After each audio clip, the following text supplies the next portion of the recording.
सोमवारी पायधुनी परिसरात एक घटना घडल्यानंतर सर्वत्र कलिंगडाबद्दल संशय निर्माण झाला होता आणि त्यानंतर पायधुनी त्याचसोबतच नळबाजार परिसरातील मार्केट जे आहे त्या मार्केटमधील कलिंगड गायब झाल्याचं चित्र आपल्याला पाहायला मिळत होतं। मी सध्या क्रॉफर्ड मार्केट परिसरामध्ये आहे। क्रॉफर्ड मार्केट परिसरामध्ये मोठ्या प्रमाणात फळांची विक्री जी आहे ती फळांची विक्री केली जाते।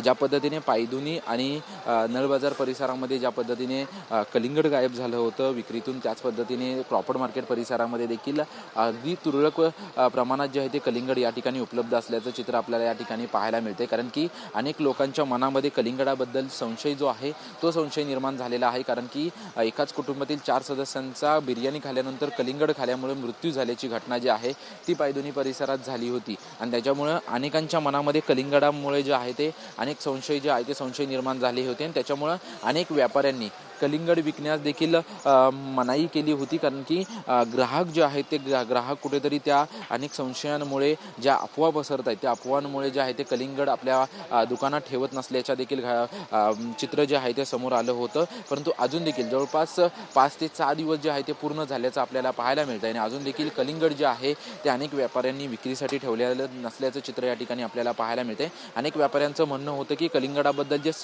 संशय लोकांच्या मनात निर्माण झालेला आहे याबद्दल लवकरात लवकर राज्य सरकार अथवा मुंबई महानगरपालिकेनं जी खरी माहिती आहे ती खरी माहिती समोर आणावी। परंतु अजूनपर्यंत एकाच कुटुंबातील 4 सदस्यांचा मृत्यू कशामुळे झाला याचा प्राथमिक अहवाल जरी समोर आला असला तरी नक्की कशामुळे झाला हे अजूनपर्यंत स्पष्ट झालेलं नाही। त्याच्यामुळे अजून देखील आपण मुंबईमधील अनेक मार्केटमध्ये आपण पाहतोय की कलिंगड जे आहे ते विक्रीतून गायब झाल्याचं चित्र आपल्याला पाहायला मिळतंय।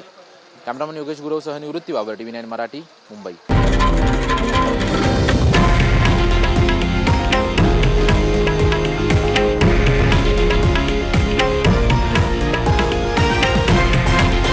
हे आहे देशातील नंबर 1 न्यूज नेटवर्क आणि आपण पाहत आहात TV9 मराठी, एकमेव।